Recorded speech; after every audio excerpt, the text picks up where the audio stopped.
예, 제 폴리메스 채널이라는 유튜브 채널이 있는데, 이제 폴리메스라는 것은 뭐 다재다능한 박학다식한 이런 그런 뜻을 갖고 있고, 그 책 제목으로 나오자마자 제가 폴리메스 채널을 만들어서 이제 거기에 이 제 강의 전체 영상이 올라갈 텐데, 자, 오늘은 인공지능과 미래인문학이 주제고, 인공지능과 미래인문학은 제가 2016년에 출판한 책 제목입니다. 2016년에 아니네, 2017년 1월 3일, 맨 처음 2017년 1월, 그러니까 16년에 거의 원고를 완성했는데, 왜 제가 2016년이라고 방금 얘기했냐면, 이 책 이전에 나온 책이 16년에 나왔고, 그 책의 이게 리모델링이에요. 그래서 2015년에 썼던 원고라고 볼 수가 있는데,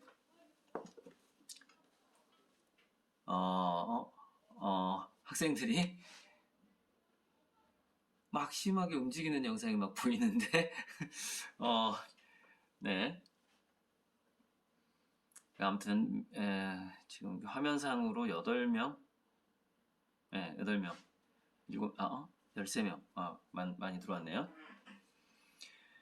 아무튼 제 목소리 잘 들리죠? 네, 그냥 갈게요. 잘 들리는 걸로 알고.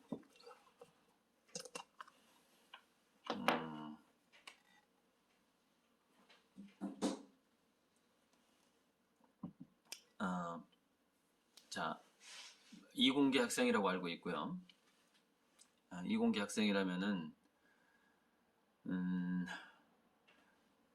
이공계의 미래, 과학기술의 미래, 이렇게 볼 수도 있고, 그리고 과학기술이라는 것은 사회정치 경제하고 떨어져서 발달하는 게 아니죠. 그래서 뭐 어떤 과학자가 더 많은 지원을 받고 예산을 확보하느냐도 역시 어떤 사회적인 정치적인 상황하고 또 관련돼 있고 그런 것이죠. 그래서 다 같이 가는데, 그래서 총체적으로 미래에 대해서 제가 책을 쓸 때 그거는 인문적인 정치적인 상황과 과학기술이 분리가 될 수 없기 때문에, 그래서 그것은 총체적으로 인문학이다. 그래서 미래학에다가 인문을 집어넣어서 미래인문학이라고 지은 건데, 근데 그 미래 사회에서 우리 삶에 가장 큰 변화를 주는 요인이 있다면, 제가 8가지를 뽑아놓은 게 있는데, 8가지. 자, 그 중에 첫째를 저는 인공지능이라고 본 거예요. 그리고 우리 특히 교육계, 그리고 학생들의 미래하고 굉장히 관련된 것이, 그러니까 영향력을 가진 것이, 우리가 과거의 교육자들이 늘 하던 대로 우리가 교육을 할 수 없는 이유, 그것의 가장 큰 변화가 바로 변화의 동인이 바로 인공지능이다. 이렇게 생각을 합니다. 그래서 인공지능이 맞습니다. 이게 아니구나. 마우스가 2개여가지고 제 뒤에 있는 TV 화면을 해놨는데, 인공지능과 관련해서 굉장히 인상 깊었던 그리고 널리 우리가 인공지능에 대해서 존재감을 느꼈던 사건은 이세돌 구단이 알파고한테 졌을 때입니다. 그 바둑에서 졌을 때. 그래서 여기 보면은 좀 더 키워볼까요? 이런 거 조작하면 시간이 너무 많이 걸려서, 그래서 그냥 쭉 조작 안 하고 말만 하려고 했는데, 일단 글씨가 잘 안 보이니까. 여기 보면 과거에 이세돌 구단이 알파고의 4대1로 패하고 나서 인터뷰를 했을 때, 제가 이세돌 구단의 인터뷰에서 가장 중요하게 생각해야 되는 2가지 문장을 뽑았어요. 그게 이 2문장인데, 그때 저는 이세돌 구단하고 알파고가 바둑을 하기 전에 또 한 권의 책을 쓰고 있었는데 그때 그때 이제 제가 다른 유튜브 채널에다가 미리 얘기를 한 적이 있어요. 4대 1로 알파고가 이길 것이라고 제가 예측을 했습니다. 그때. 그래서 정확하게 4대 1로 이세돌 구단이 딱 한 번 이겼는데 이세돌 구단이 딱 한 번 이길 수 있다라고 제가 생각했던 건 뭐냐면은 인간적인 변수를 AI가 다 대응하지 못할 것이다. 그런데 여기서 이제 제가 얘기하는 이제 인터뷰 얘기하기 전에 인간적인 변수란 무엇인가? 인간적인 변수라는 건 뭐냐면은 인간의 두뇌는 뇌과학자들의 그 첨단 연구에 의하면은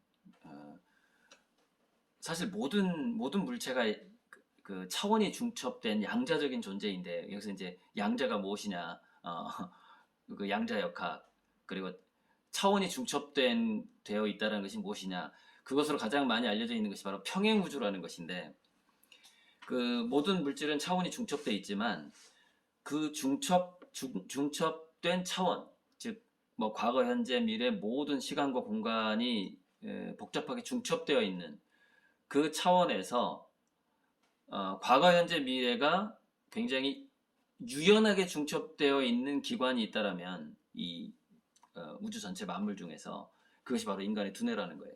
그래서 인간의 두뇌는 직관력이라는 것이 있고 그래서 이세돌 구단의 그 87번째인가 78번째의 신의 한 수라는 게 그 당시에 유명했었는데 그럼 이세돌은 과연 그 알파고를 당황하게 했던 신의 한 수를 어떻게 둘 수 있었느냐는 것이죠. 그것이 이제 어떤 인간 두뇌가 가진 직관력인데 그럼 인간 두뇌의 직관력은 어디서 오는가? 그것이 바로 차원이 중첩된 그 양자적인 현상이다. 이제 저는 그렇게 보고 있고 이제 그렇게 주장하는 뇌과학자들이 꽤 있습니다. 자, 뭐 어찌 되었건 이런 겁니다. 바둑이라는 것이 아무리 그 빅데이터가 필요한 경우의 수가 뭐 우주 내에 있는 원자의 개수보다 더 많다라는 정도가 바로 바둑이었기 때문에 바둑을 인공지능이 이길 수는 없다라고 호언장담했던 과학자들이 굉장히 많았습니다. 알파고가 등장하기 전에. 뭐 요즘에 뭐 양자 컴퓨터가 뭐 중국에서 이제 미국보다 더 성능이 좋은 양자 컴퓨터가 나오고 있다 이런 얘기가 있는데 그거는 이제 믿거나 말거나인 얘기인데 양자 컴퓨터가 불가능할 거라고 주장했던 과학자들도 많았죠. 근데 지금 양자 컴퓨터가 이미 상업화되고 있는 것이죠. 어쨌건 그래서 무슨 얘기를 하고자 하느냐? 양자 컴퓨터가 나왔을 때 양자 컴퓨터의 IQ는 인간 천재 IQ 200을 가진 인간과 비교했을 때 양자 컴퓨터는 그 인간보다 몇 배나 영리할 것인가에 대한 논의가 있었어요. 제가 지금 인공지능 얘기를 계속 하고 있는 겁니다. 인공지능과 미래의 문학에서 인공지능이 중요하기 때문에.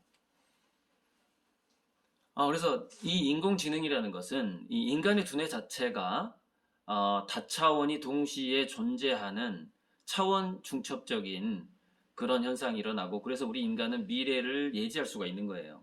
미래라는 것도 하나의 차원에 불과하기 때문에 그래서 양자 컴퓨터라는 것이 바로 그런 어떤 중첩적인 현상, 경우의 수가 확률적으로 존재하는 그 다양한 확률이 동시에 존재하는 것을 이용해서 계산을 하기 때문에 계산 속도가 일반 컴퓨터보다 무한대로 빠르다.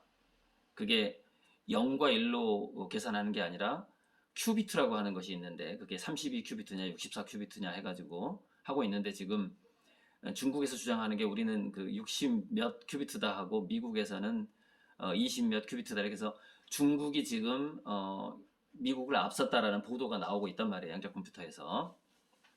자, 그런데 제가 어떤 얘기를 하려고 하느냐. 이세돌이 그때 알파고를 한번 이겼을 때 등장했던 그 이세돌의 직관력, 다양한 차원을 넘나드는 이세돌 두뇌의 직관력이 그 당시의 알파고의 성능은 인간이 한 번쯤 이길만 했다 이거예요. 그러나 그 이후에는 그 이후에 커제가 또 다른 커제가 알파고 더 진화된 알파고랑 또 대결을 했는데 한 번도 못 이겼죠. 그래서 처음이자 마지막으로 인공지능과의 바둑 대결에서 인공지능을 이겨본 유일한 인간이 이제 이세돌인 것이죠. 처음이자 마지막이었다. 그래서 앞으로는 인간의 두뇌가 양자 컴퓨터에서도 그 버그를 잡지 못한단 말이에요. 버그. 뭔가 혼란스러운 거. 우리 인간의 두뇌가 중첩적이기도 하고 다양한 꿈을 꾸고 미래를 보지만 어떤 것이 정확한 미래인가? 라는 것을 우리가 인지하기 어렵단 말이죠. 마찬가지로 양자 컴퓨터도 계산을 할 때 그 오류가 나는데 그 오류율을 바로잡기가 어려운 게 양자 컴퓨터에서 가장 어려운 기술이다. 지금 그렇게 얘기를 하고 있는데. 자, 어찌되었건에, 이세돌에게 한번 졌던 그 알파고의 인공지능의 성능이 그 이후에 하사비스가 나는 이제 알파고를 데리고 바둑을 두지 않겠다 이렇게 선언을 했어요.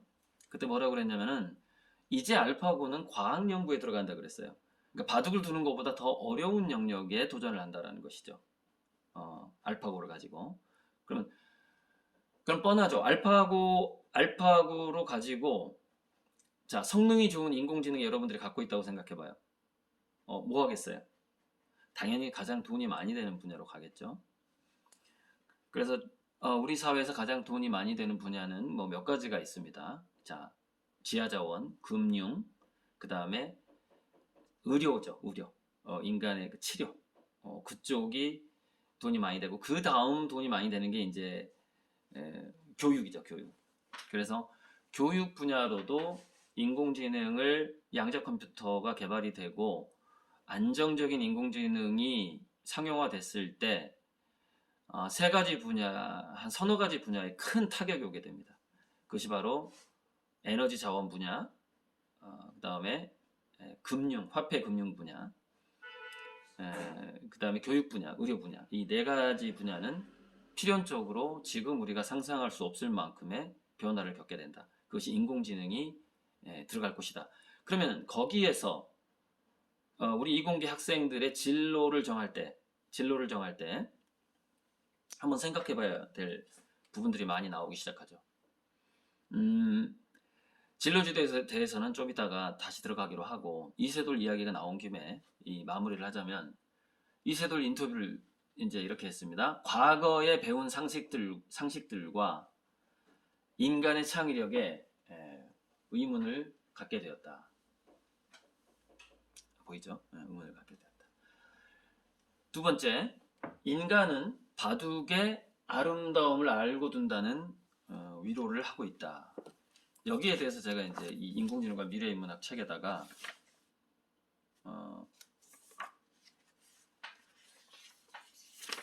아까 내가 저기 체크해놨는데 학생들한테 읽어주려고 여기 나왔네. 인공지능과 미래인문학 49페이지에 한번 읽어드릴게요. 여기에 대해서 제가 좀 더 길게 쓴 겁니다. 이세돌의 인터뷰의 두 번째 문구는 미래인문학의 방향성을 잘 예견하고 있다. 두 번째 문구. 인간은 바둑의 아름다움을 알고 둔다는 위로를 하고 있다. 인간의 상식과 창의력은 지금까지와는 달라져야 한다는 점. 그러니까 기존의 상식과 창의력에 의문이 생겼다 이 말이에요. 인간은 주변에 이게 장애물이 많아가지고 자, 인간은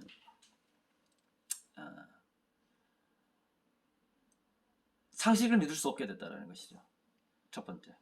그리고 인간의 창의력은 기존에 저 사람은 참 창의적이구나라고 생각해 왔던 것들이 변하고 있다는 거예요. 그러니까 기존에 저 사람은 창의적이지 않은 것 같아가 창의성의 영역으로 들어오고 있는데 주로 이제 어떤 것이 들어오고 있느냐?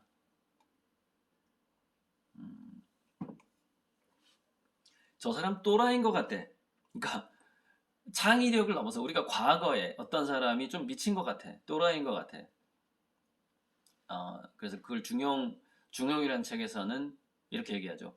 색은행괴라 그래요. 은밀한 것들을 찾고 색은 행괴, 괴이한 행동을 한다. 색은행괴. 그래서 중용이라는 고전에서는 색은행괴를 군자들이 할 짓이 못 된다. 이렇게 얘기를 했단 말이죠. 그것이 바로 우리가 배웠던 상식이죠. 그러나 이세돌의 87번째의 신의 한 수는 어찌 보면 직관적으로 이세돌이가 과거에 자기가 뒀던 그 바둑의 패턴이 아니라는 것이죠. 직관적으로 자기가 색은 행괴를 한 거예요. 특이한 짓을 한 거예요, 그때. 그래서 우리가 저 사람 참 영리하다, 공부 잘한다, 창의적이다 하는 것에 있어서 조금 더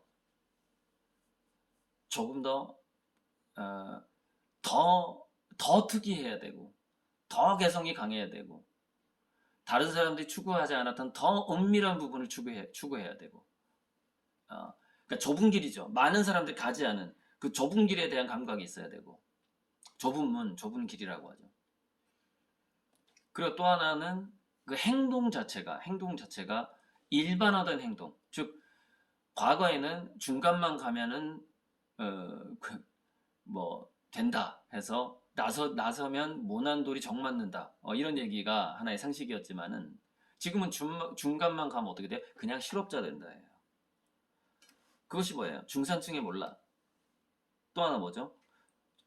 주식 투자 같은 데서 주식 투자와 교육에서 주식 투자에서 유행했던 바벨 전략이라는 것이 바벨이라는 게 R형이야, R형. 양쪽에 이렇게 커. 그래서 극과 극으로 투자한다. 그래서 바벨 전략이라고 하는 건데. 그 바벨 전략이라는 것이 교육에까지 지금 오게 됐다 이 말이에요. 교육에까지. 이거 좀 줄여야 되겠네요. 교육에까지. 공교육에서 평균적으로 공부하는 것은 기초로서 아주 중요해요. 그걸 하지 말라는 얘기는 아니에요. 그러니까 저는 지금 평범한 공교육을 거부하라고 얘기하는 게 아니에요. 평범한 공교육에 부담을 갖지 말고 더 빨리 마스터하라는 뜻이에요. 그리고서 바벨 전략. 공교육에서 도저히 교과서에서 그리고 일반 일반 동네 도서관에서는 도저히 찾을 수 없는 책을 봐야 되고, 보통 사람들이 절대 하지 않은, 예를 들면 1000명 중에 한 명이나 10,000명 중에 한 명이 하는 행괴, 보통 사람들이 좀 괴이한 짓, 그렇다고 범죄라든가 이런 이상한 짓을 이렇게 변태 이런 걸 하는 얘기 아니고, 어떤 시도, 자기가 이 세상에서 맨 처음 퍼스트 무버라고 그러죠. 퍼스트 무버 전략이냐 패스트 팔로워 전략이냐, 이렇게 기업에서 많이 나오는데, 지금 제가 영어들이 우리 고등학생들이 친숙하지 않은 영어일지 모르겠으나 다시 듣기 하면서 검색을 해요. 그러니까 설명을 간단하게 하자면은, 내가 빠른 추격자로 잘난 놈을 내가 쫓아갈 것이냐, 퍼스트 무버, 첫 번째 물에 뛰어드는 펭귄이 될 것이냐라는 그것이 퍼스트 무버인데, 그 퍼스트 무버라는 것은 색은 행괴한다라는 표현을 들을 수밖에 없다는 거예요. 중용에서 색은 행괴. 왜 저렇게 세상에 인정도 못 받고 있는 것을 저렇게 찾아서 돌아다니며 저렇게 괴이한 행동을 할까라는 그런 또라이 소리를 듣게 된다는 것이죠. 그래서 자기 역량이 나는 공교육에 공부하기도 벅차다. 공교육에서 다 A 학점 다 90점 이상 맞으라는 얘기는 아니고, 공교육에서 배우는 교양 공부와 나의 개성을 동시에 못 찾겠다. 그럼 둘 중에 하나를 내가 포기할 수밖에 없어. 그럼 개성을 찾아 떠나라는 거예요, 제 말은. 그것이 바벨 전략이에요.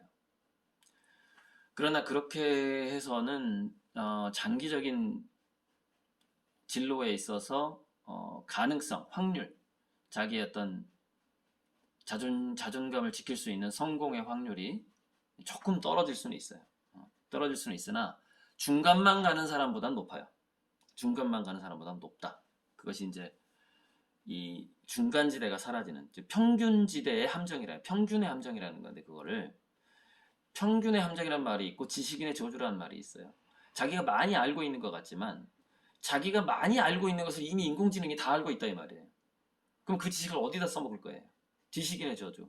물론 지식인의 저주란 말은 정확하게 거기에 쓰이는 말은 아닌데, 지식인은 자기 편견에 사로잡혀서 올바른 결정을 못한다. 이것이 이제 지식인의 저주인데, 어쨌건 평균의 함정이란 말이 가장 잘 어울리는 말이에요. 바벨 전략하고 지금 제가 인공지능과 미래인문학을 주제로 얘기하는 데 있어서 평균의 함정이다.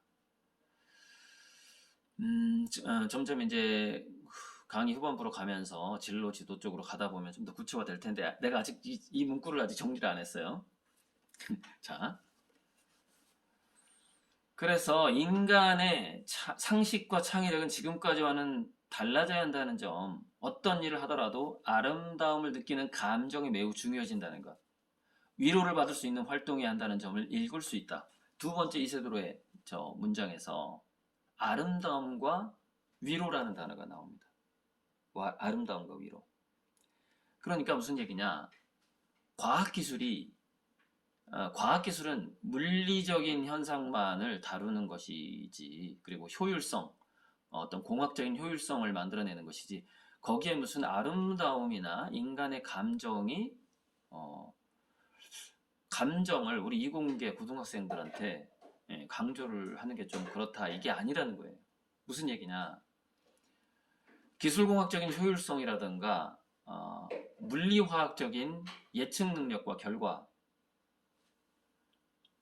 심지어 양자역학으로 들어갔을 때, 굉장히 미세한 물리학으로 들어갔을 때에도 그것을 인공지능이 더 잘 예측한다 이 말이에요. 인간의 영역이 기존에 우리가 머리 좋은 애들이 지식인이 되고 전문가가 되는 그 부분들이 인간의 영역이 더 이상 아니라는 것이죠. 이미 뭐 현대자동차, 현대제철이라든가 이런 각종 대기업에서 인공지능을 활용을 해서 합금을 만들고 디자인을 하고, 의료 분야에서도 진단을 하고, 아까 그 얘기 하다가 말아버렸는데, 자, IQ 200짜리 인간보다 양자 컴퓨터가 몇 배 영리할까요? 몇 배? 살짝 이거 결과를 얘기해주면 재미없으니까 한번 여러분들 상상을 해봐요. 지금 중국과 미국에서 개발되고 있는 양자 컴퓨터가 뭐 62큐빗, 뭐 28큐빗 뭐 이런 거 나오는데, 그러니까 이제 2의 배수로 이렇게 넘어가는, 4의 배수로 넘어갈 것 같은데, 그 다양한 뭐 50이 넘어가는 그 큐빗의 양자 컴퓨터가, 그러면 이 IQ를 어떻게 측정을 했느냐? 두뇌에서 그 시냅스 간에 일어나는 그 전기화학 작용의 그 총량이 있단 말이에요.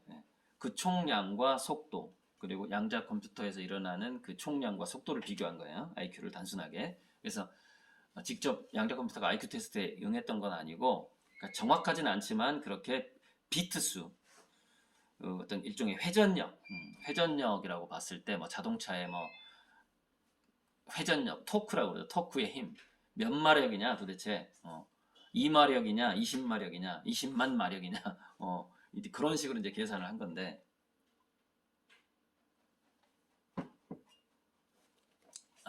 읽은 다음에 말씀해 드릴게요. 미래의 노동이 인공지능 로봇에게 넘어간다면 인간의 노동은 이 부분 좀 건너뛰고, 인간의 노동은 즐거움과 유희가 되어야 한다. 구석기 시대와 태양신을 모시고 카프가 문자했던 신화의 시대에는 사냥이 결코 일은 아니었다. 사냥은 부족민을 위한 사랑의 무도였고 신성한 유희였다. 사냥꾼은 사냥감을 분배하여 팔지 않았다. 지금 자연스럽게 좀 넘어가는데, 이게 요게 지금 미래사회의 경제로 지금 제 문구가 지금 넘어가고 있는데, 과거 원시부족 사회로 가보자고요. 그때 굉장히 건장한 남자가 한 50명이 있었다고 칩시다. 원시부족 사회의 구성원은 대부분 150명에서 200명이었어요. 근데 50명의 건장한 남자가 있어요. 사냥이 가능한. 그런데 그 50명의 건장한 남자 중에서 실질적으로 사냥에, 그러니까 장시간 먹을 수 있는 큰 고기를 사냥을 하러 가죠. 투입된 그 어떤 에이스 A급 사냥꾼은 두세 명이었습니다. 그래서 인구 대비로 따져보면은 200명 중에 두세 명이기 때문에 약 2, 3% 정도예요. 그 2, 3% 정도가 사냥을 나가는데 그 2, 3%가 사냥을 나가서 나갈 때도 기뻐요. 왜 기쁘죠? 사냥감을 잡아서 그것을 자기 부족들한테 나눠주면서 그 부족들이 기뻐하는 모습을 보는 게 기뻐요. 갔다 와서 고기를 분배를 합니다. 그런데 이제 좀 거기에 공헌도에 따라서 가장 맛있는 부위는 물론 사냥꾼이 가져가고, 근데 그 고기의 양은 공평하게 분배를 해요. 지금도 뭐 아마존 같은 데 가면 그렇게 살아요. 공평하게 분배를 하는데 딱 하나, 이제 그 뿔 같은 게 있어요. 그 사슴을 잡았다. 그러면 사슴에 뿔이 있어, 뿔. 대부분 머리는 이제 그 동물의 영혼을 신성시하기 때문에 다시 돌려주는데, 가끔 가다가 이제 그 사냥꾼이 거북이를 잡았다 그러면은 등딱지나 배딱지나 또는 사슴을 잡았다 그러면은 그 뿔을 갖고 싶어 하는 경우가 있어요. 먹을 수 있는 건 아니에요. 그것을 사냥꾼의 집에 이제 자기가 가져가서 이렇게 훈장처럼 걸어 놓는 거죠. 그 정도의 차별이 있었을 뿐이에요. 먹는 거에 차별이 없어요. 그때는. 그리고 그 당시의 사냥꾼은, 그러니까 이게 이제 문화인류학적으로 원시부족 사회를 연구해보면 이런 게 나오는 거예요. 지금 제가 다시 원시부족 사회를 얘기하는 게 지금 인공지능과 관련돼서 여러분들 이해를 돕기 위해서, 문화인류학적인 이해를 돕기 위해서 지금 설명을 해드리는 거예요. 자, 여기서 앞으로 인공지능이 뭐냐면, 바로 그 특수한 사냥 능력을 가진 사냥꾼과 같은 거예요. 그리고 그 사냥에 임하지 않는 자들이 우리 인간들인 거죠. 그래서 우리 인간들은 효율적이고 돈이 되고 이런 것에서 점점점 인공지능 로봇이 바로 그런 일들을, 사냥의 역할을 하게 되고, 우리 인간들은 뭐예요? 얻어먹는 역할을 하게 되고,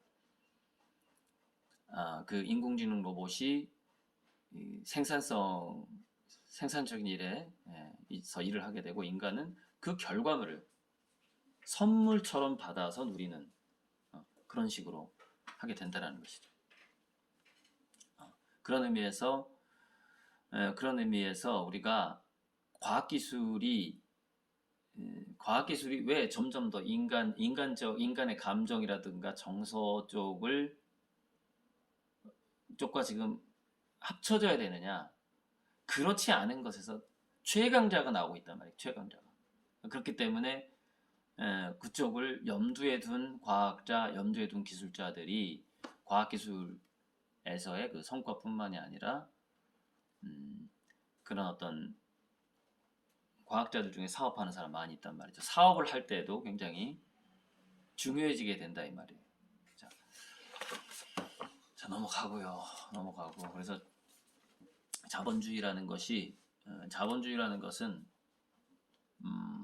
궁극적으로 인공지능 로봇, 양자 컴퓨터가 나왔을 때, 자, 부익부 빈익분이 극대화됐을 때 자본주의는 붕괴할 수밖에 없어요. 붕괴하고 새로운 체제가 나오게 되는 것이죠. 그 새로운 체제가 무엇이 될 것이다 라는 것은 글쎄요, 오늘 강의에서 제가 인공지능과 이제 여러분의 그 진로 지도하고, 요즘에 페이스북의 마크 저커버그가 메타 저커버그가 됐는데, 페이스북이라는 회사를 메타로 바꾸고 메타버스의 최강자가 되겠다 이렇게 선언을 했죠. 이 메타버스라는 것도 인공지능하고 밀접한 관계가 되어 있는 거예요. 그리고 일단 좀 던지는 말로, 예를 들어서 최근에 BTS 관련 코인이 나와가지고 6센트가 뭐 7.8달러까지 갔다가 다시 1달러로 떨어졌는데, 그 BTS의 암이라고 주장하는 사람이 만들었는데 BTS 본사에서는 전혀 모르고 있었던 거죠. 그 BTS 코인이 아미 코인이 생겼다라는 거를. 자, 오징어 게임 코인이 생겨가지고 지금 잘 나가고 있어요. 오징어 게임.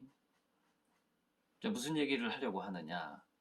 양자 컴퓨터가 발달되게 되고 이게 인공지능의 일환이에요. 그러니까 인공지능과 이 세 가지가 한 몸이에요, 한 몸. 자, 인공지능이 두뇌라면은 그러니까 인공지능과 양자 컴퓨터는 그냥 두뇌예요, 두뇌. 두뇌고 사물 인터넷이라는 게 있어요. 사물 인터넷. 전 세계의 센서가 감각 센서가 퍼지는 것 같아요. 우리 온몸에 피부에 그 센서가 있는 거랑 똑같죠. 감각 신경망이라는 게 있는데 그 감각 신경망을 이루는 것이 사물 인터넷, 만물 인터넷이라는 것이고 거기에는 각종 나노 센서까지 공기 중에까지 뿌려진다. 스마트 더스트라고 그래. 스마트 더스트. 먼지가 영리해진단 말이에요. 먼지가. 스마트 더스트. 그렇게까지 온 만물이 센서링화 되는데 그 온 만물이 센서링화 되는 것을 이 지구 전체를 양자 컴퓨터 인공지능이 그게 연결이 돼요. 연결. 그렇게 되면 어떻게 되냐? 인간의 사생활 뿐만이 아니라 지렁이의 사생활과 생쥐의 사생활, 산속에서 날아다니는 참새 사생활까지 보호가 안 됩니다. 인공지능이 다 파악하니까. 그런 시대가 오고 있어요, 지금. 스마트 더스트 시대. 거짓과 사기가 완벽하게 사라지는. 그러니까 지금 우리가 CCTV만 달아도 범죄율이 줄어드는데 이제 CCTV가 필요가 없어. 다 파악이 돼. 모든 것이. 모든 움직임이. 이 지구상의 모든 움직임이 파악이 될 정도가 돼요. 왜? 양자 컴퓨터는 IQ 200인 인간의 IQ보다 몇 조배 영리하다는 거예요. 몇 조배. 몇 조배. 무슨 얘기냐면 70억 인구에 80억 인구라고 쳐도 80억 인구의 모든 IQ를 합친 것에 그냥 조단이야. 그렇게 많은 것을 동시에 처리할 수가 있다. 제가 조금 전에 아미 코인하고 오징어 게임 코인 얘기를 했는데 여러분이나 여러분 부모나 여러분의 그 형제, 삼촌 중에서 비트코인에 투자하는 사람들 꽤 많을 텐데 비트코인도 수많은 베타 코인의 한 종류일 뿐이에요. 진정한 이 지구상의 알파 코인이라는 것이 나올 텐데 진짜 메이저가 나온다 이 말이죠. 그 메이저가 나오기 전에 수많은 베타 코인 중에 하나죠. 그 사람 비트코인을 믿는 사람들은 그것이 자기 비트코인이야말로 알파가 될 것이다. 알파 코인이 될 것이다. 우두머리가 될 것이다. 그렇게 믿고 싶겠지만은 아무런 근거가 없고 인공지능과 양자 컴퓨터가 발달되면 발달될수록 어떤 상황이 발생을 하느냐? 비트코인이 탄생하면서 주장했던 그 어떤 블록체인, 즉 가치의 증명, 그리고 그 가치가 이동하는 것에 대한 증명, 이 가치가 그 가치를 담보한다는 증명, 이런 것들이 저절로 인공지능과 만물 인터넷이 해주게 됩니다. 그래서 지금 뭐 아미코인이나 오징어 게임 코인이 나오듯이 무수한 베타 버전의 코인이 등장하게 되고 그것은 이제 현재 기축통화인 달러가 힘을 잃고 나서 이제 그거를 제가 이 책에다 이렇게 표현했죠. 기축통화 춘추 전국시대다.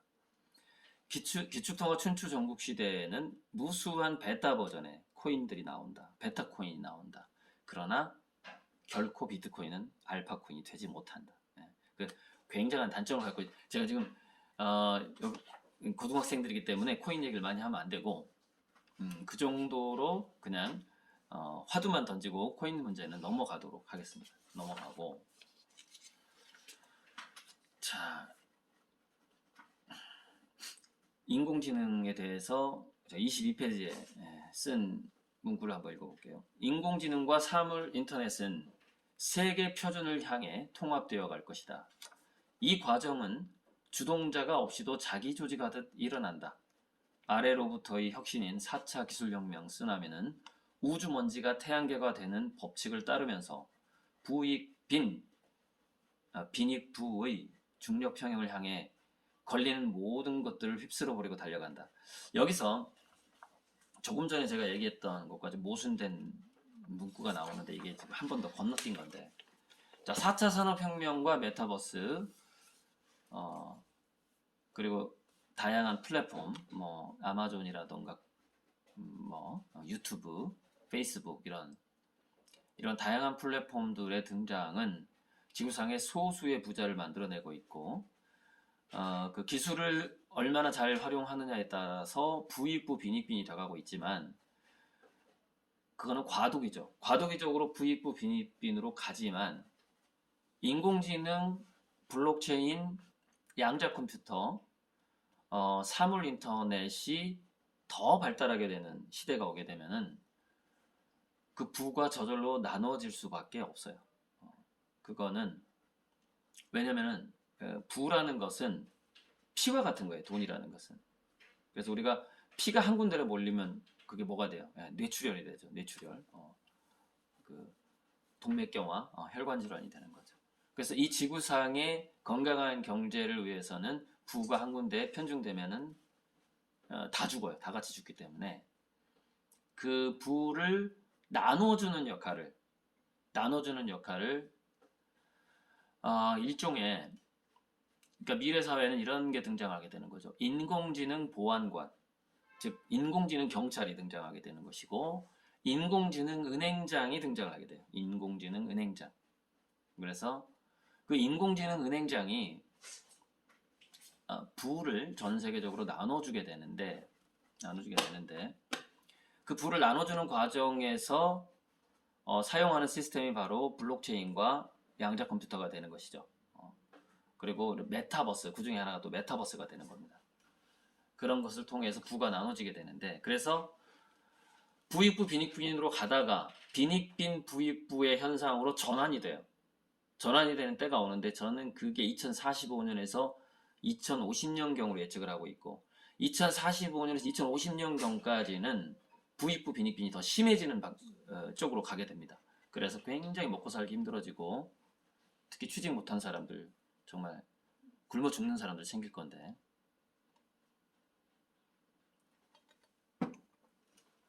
그게 단기간에 그렇게 되지를 않고, 자, 그러면 어떤 식으로 인공지능과 그 블록체인을 이용을 해서 그 부가 전 세계적으로 공평하게 나누어지게 될 것이냐, 완벽하게 공평하게 된다는 얘기는 아니에요. 그런 건 아니고 좀 두루뭉실하게 된다, 이렇게 생각하시면 되는데, 그것은 가치 중첩 현상이 일어난다. 즉, 더 가치가 있다고 여겨지는 곳에 돈이 몰리게 되어 있는데, 근데 이게 더 가치가 있다라고 주장하는 세력들이 형성되어 왔다 이 말이에요. 그것을 우리는 보통 기득권이라고 얘기하기도 하고, 또 그걸 카르텔이라고 얘기하기도 하는데, 가치의 표준, 가치 평가의 표준을 과연 지금까지 모든 80억 인구의 동의를 구하지 않았단 말이에요. 동의를 구하지 않고, 예전에는 그런 말이 있었죠. 권력은 총구에서 나온다. 더 강력한 무기를 가진 사람들이 그 가치의 표준을 정했단 말이죠. 그래서 지금까지 달러가 기축통화의 그 지위를 유지하는 이유는 바로 미국의 무력에 있다, 이렇게 주장하는 사람도 있죠. 권력은 총구에서 나온다. 그런데 그런 시대가 자, 점점 양자 컴퓨터 보안관이 나온단 말이에요. 인공지능 보안관, 인공지능 은행장, 뭐 인공지능 추장, 그러니까 인공지능 정치인. 일본에서 인공지능이 시의원인가 국회의원인가 나갔어요, 후보에. 그래가지고 경선에 나갔는데 이제 후보들 중에서 경선에 3등을 했고, 지금 유럽 쪽에서는 국회의원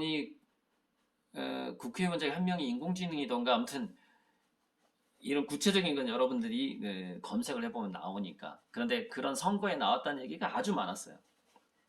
자, 우리나라도 언젠가는 인공지능이 국회의원이 돼서 그 한 표를 던지게 될 텐데, 어떤 법안을 통과하고 할 때.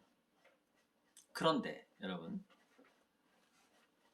자, 국회의원 300명 중에서 인공지능 국회의원이 딱 한 명이라고 한번 생각을 해보자고요. 한 명. 그런데 근데 그 인공지능은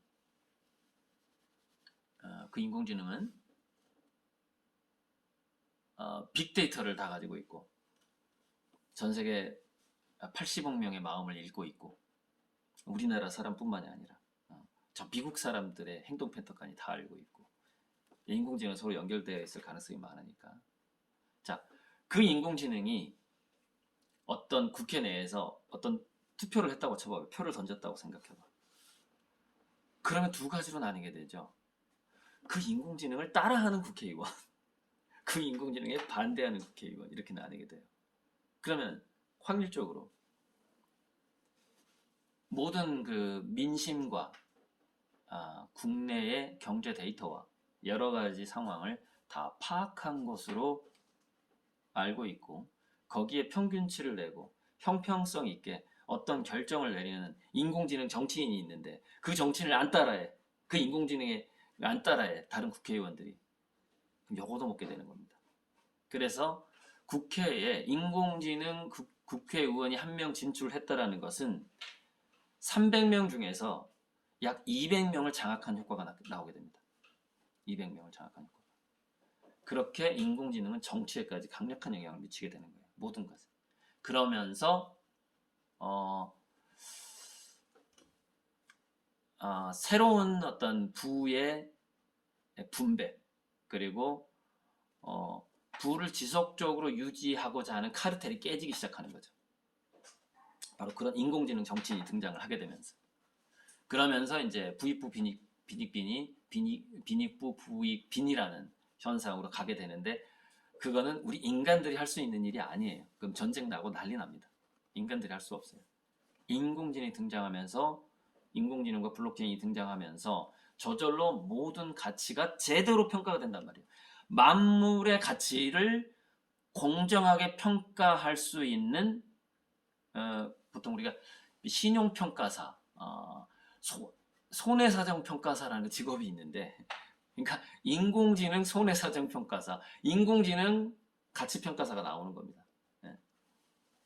그러면서 그러니까 완벽한 어떤 상용화된 인공지능이 언제 등장하느냐에 따라서 그 이후 10년간의 변화를 거치면서 새로운 시대상으로 바뀌게 되는 것이죠. 자, 그러면은 여러분들이 그거는 뭐 2050년이라고 따졌을 때 그 사회는 여러분들은 지금 2020년부터 30년 동안을 내가 어떻게 해야 되느냐 이게 이제 오늘 강의의 주제겠죠. 그것을 더 듣고 싶어 하겠죠. 그래서 좀 더 구체적으로 들어가야 되겠죠.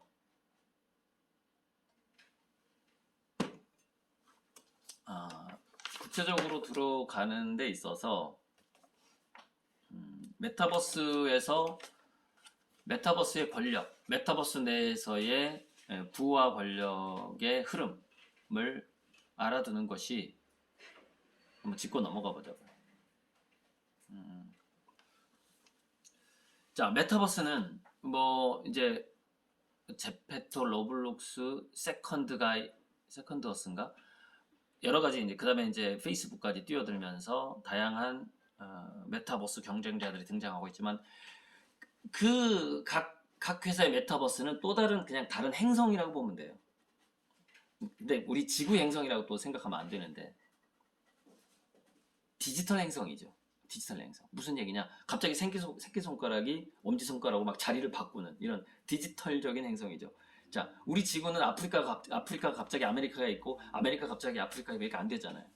근데 메타버스 행성이라는 것은 마을 단위, 육지 단위가 다 픽셀이야. 픽셀. 옮겨 다닐 수 있다 이 말이에요. 즉 디지털 행성이라고 보면 돼요. 메타버스. 그것이 부동산과 메타버스 내의 땅과의 차이죠. 자, 그래서 땅이 마음껏 뭐 움직이는 성처럼 도시 움직이는 도시처럼 땅이 마음껏 이 퍼즐 맞추기 하듯이 막 움직이는 그런 곳이 바로 메타버스의 부동산이다. 이렇게 보면 부동산에는 말이 안 되는 거야. 그러니까 메타버스는 부동산이 없어. 부동이라는 건 부동 움직이지 않는다는 뜻이잖아요. 그러니까 지금 땅 그래. 메타버스의 땅은 움직이는 땅이다 이 말이에요. 움직이는 땅. 메타버스의 땅은 디지털 땅이니까.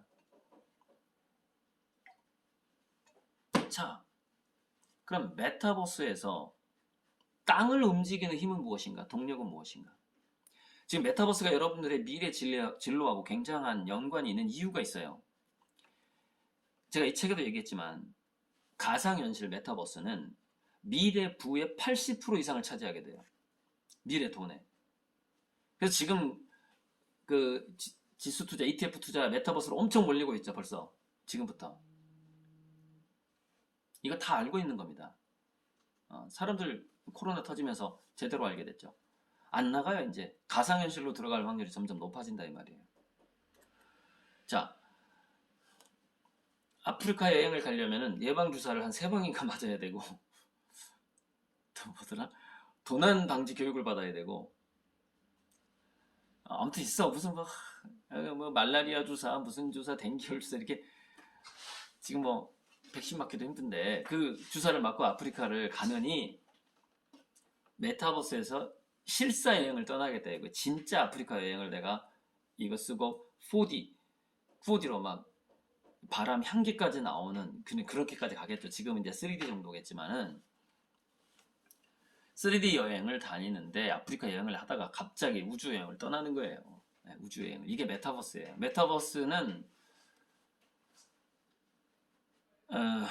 옛날에 그 만화 영화 여러분들 잘 모르겠지만 은하철도 999라고 있는데 행성과 행성을 그냥 마음대로 왔다 갔다 할 수 있는 디지털 행성이라니까요. 즉 지구 행성에 있다가 달로 갔다가 갑자기 안드로메다에 있는 어떤 태양계 행성으로 갈 수 있다 이 말이에요. 그게 메타버스예요.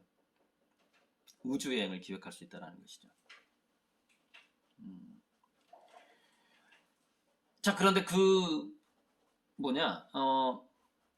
마치 양자역학에서 비국소성처럼 그런 걸 가지고 있는데, 뭐 안드로메다에 있는 안드로메다 행성이라고 가정된 그 메타버스의 그 도시가 이쪽으로 지구로 갑자기 이렇게 옮겨올 수도 있어, 디지털적으로. 예. 자, 그럼 메타버스의 중심지는 과연 메타버스가 메타버스는 하나의 브랜드일 것 같은데, 메타버스 또는 가상현실, VR, 버추얼 리얼리티가 미래 부의 80%, 90%를 차지한다 이 말이에요. 그럼 거기서 그 중심을 만드는 힘은 과연 무엇이냐는 것이죠. 결국 아까 제가 맨 처음에 얘기했던 뭐죠?